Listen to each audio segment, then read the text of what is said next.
بسم الله الرحمن الرحيم. الحمد لله رب العالمين والصلاة والسلام على سيد الأنبياء والمرسلين محمد وآله وأصحابه أجمعين. أما بعد فأعوذ بالله من الشيطان الرجيم. بسم الله الرحمن الرحيم. كتب عليكم الصيام كما كتب على الذين من قبلكم لعلكم تتقون. محترم معزز بھائیوں، بزرگوں، عزیز دوستوں، عزیز خواتین، اللہ تعالی ہم سب کے لیے رمضان المبارک کا مبارک مہینہ مبارک فرمائے، بابرکت فرمائے. اللہ ہماری عبادتوں کو، ریاضتوں کو،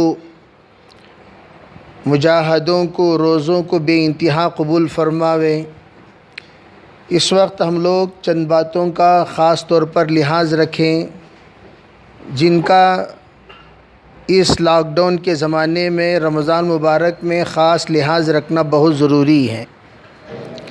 پہلی بات تو یہ ہے کہ ہماری رمضان المبارک کی جو بھی عبادتیں ہوں گی وہ ہمارے گھروں کے حدود میں ہوں گی. کوئی بھی مرد حضرات جوش میں آ کر مسجد میں بھیڑ اکٹھا کرنے کی کوشش نہ کریں، بلکہ اپنے اپنے گھروں میں عافیت کے ساتھ نمازیں ادا کریں.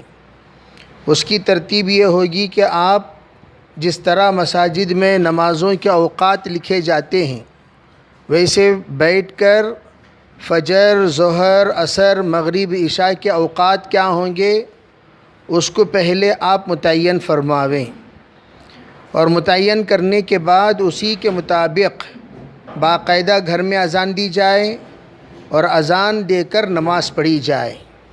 اذان دے کر نماز پڑھنا مسنون طریقہ ہے، اور اس وقت وبا کے زمانے میں ہمارے اکابر علماء فرماتے ہیں ان وبا کے تباہ کو دور کرنے کا جو علاج ہمارے بزرگوں کا ہے وہ اذان دینا. دیگر تمام دعاؤں کے ساتھ، ذکر کے ساتھ، استغفار کے ساتھ، عبادت کے ساتھ اذان دے کر اس وبا کو دور کرنا یہ بھی سنت ہے. تو اذان دیں اور پھر اذان کے بعد سنت پڑھیں اور سنت کے بعد نماز کا اہتمام کریں.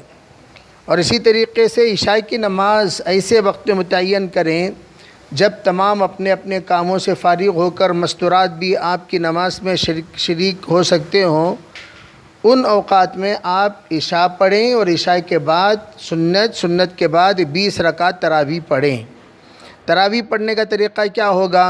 جس کو جو صورت یاد ہے، اگر آپ کے گھر میں حافظ ہے فبیہا و نعمہ، بہت اچھی بات ہے. وہ حافظ صاحب انشاءاللہ آپ کو جتنا ان کو قرآن اچھی طرح یاد ہے وہ سنائیں گے. ان کو ایک پارہ آسانی کے ساتھ سنا سکتے ہوں تو ایک پارے کا نظم بنائیں، سوا پارے کا نظم بنائیں. اور مرد حضرات مستورات یہ کچھ فاصلے پر فقہا نے جو ترتیب بتائی ہے وہ ترتیب یہ کہ پہلے مردوں کی صف ہوگی، بعد میں بچوں کی صف ہوگی، بعد میں عورتوں کی صف ہوگی.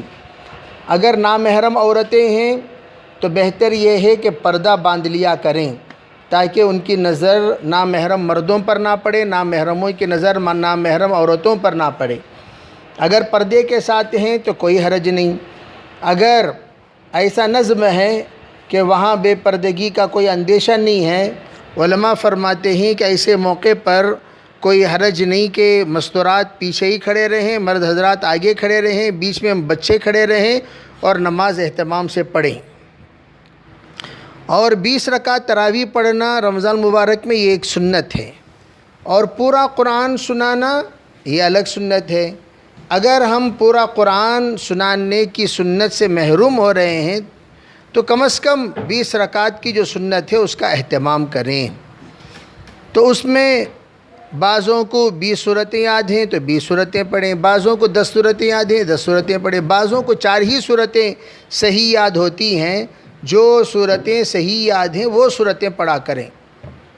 تو ان صورتوں میں آپ اپنی تراویح کی نماز مرد حضرات جو بالغ ہیں وہ نماز پڑھائیں گے، جو قرآن اچھی طرح پڑھنا جانتے ہوں۔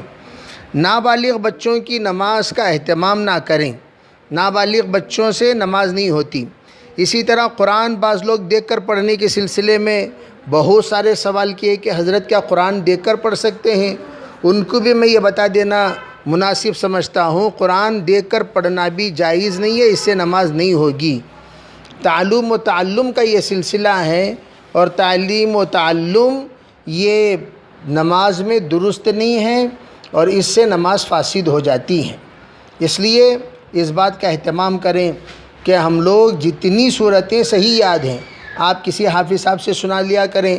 بعض لوگ سورہ فاتحہ بھی ڈھنگ سے پڑھنا نہیں جانتے، نماز پڑھانے کے لیے کھڑے ہو جاتے ہیں، نتیجتاً کیا ہوتا ہے؟ پوری نمازیں فاسد ہو جاتی ہیں۔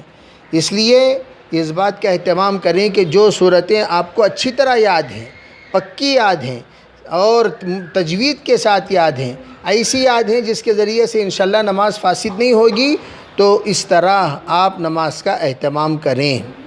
پہلی بات تو یہ ہے۔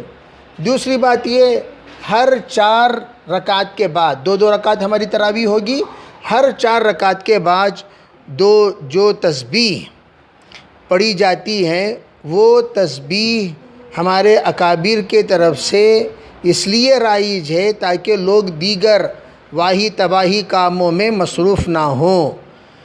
صحابہ اکرام کے زمانے میں جو مکۃ المکرمہ میں ہوتے تھے وہ 4 رکعت کے بعد طواف کیا کرتے تھے، جو مدینہ منورہ میں ہوتے تھے 4 رکعت کے بعد دعا میں بیٹھ جایا کرتے تھے، ذکر میں بیٹھ جایا کرتے تھے، یا نفل 2 رکعت پڑھ لیا کرتے تھے۔ تراویح ہی کہتے ہیں ایسی نماز کو جس میں ہر 4 رکعت کے بعد تھوڑی دیر ریسٹ دیا جائے، تھوڑی دیر موقع دیا جائے آرام کا اور اپنے ریلیکس کا، تو اسی کو ترویحہ کہتے ہیں۔ تو تراویح اس کی جمع ہے، ایک بار موقع دیں گے ترویحتن، 2 بار موقع دیں گے ترویحتانی، 3 بار موقع دیں گے تو وہ تراویح۔ تو تراویح ہم لوگ 20 رکعت میں 4 مرتبہ موقع دیتے ہیں، 5 مرتبہ موقع دیتے ہیں، 5 مرتبہ باقاعدہ موقع دیا جاتا ہے کہ ہر ایک بندہ اور بندی تھوڑی دیر کے لیے سدھار لیں اپنے آپ کو، پھر عبادت شروع کریں۔ تو میں آپ حضرات سے عرض کر رہا تھا کہ تراویح میں اگر وہ تسبیح یاد نہیں ہے کوئی بات نہیں، ذکر میں، دعا میں اور دیگر اعمال خیر میں لگ جائیں۔ اگر کوئی عالم ہے آپ کے پاس تو وہ ہر 4 رکعت کے بعد ایک حدیث سنا دیا کرے، ایک آداب سنا دیا کرے، ایک نصیحت کر لیا کر لے، بھئی ایسی ترتیب بھی بنا دیا کرے کہ یعنی 4 رکعت کے بعد ایک مرتبہ کچھ قرآن پاک کی آیت پڑھ کر سنا دیے، یا 4 رکعت کے بعد حدیث پڑھ کر سنا دیے، 4 رکعت کے بعد مسائل سنا دیے، 4 رکعت کے بعد آداب سنا دیے، 4 رکعت کے بعد دعا کر لیے، تو اس طریقے سے بھی انتظام آپ کر سکتے ہیں، کوئی حرج نہیں ہے۔ تو آپ حضرات سے یہ گزارش ہے کہ ان تراویح میں جو آپ اہتمام کریں گے اس میں آپ زیادہ پریشان نہ ہوں، کیا کریں، وہ ذکر یاد نہیں، وہ دعا یاد نہیں، بھئی جو یاد ہے وہ کر لیا کریں۔ پھر اس کے بعد آپ 3 رکعت وتر پڑھ لیں، 3 رکعت وتر جماعت کے ساتھ پڑھی جائے گی، 3 رکعت وتر پڑھ لیں۔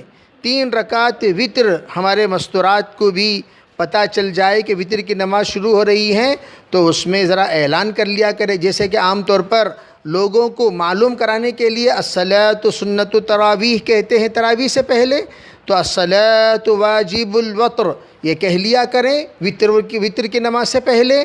یہ اس لیے کہہ دیا جاتا ہے تاکہ لوگ نیت کر لیں کہ بھئی ابھی تراویح شروع ہو گئی، ابھی وتر شروع ہو گئی، ہمیں تو تراویح کی نیت کرنی چاہیے، وتر کی نیت کرنی چاہیے۔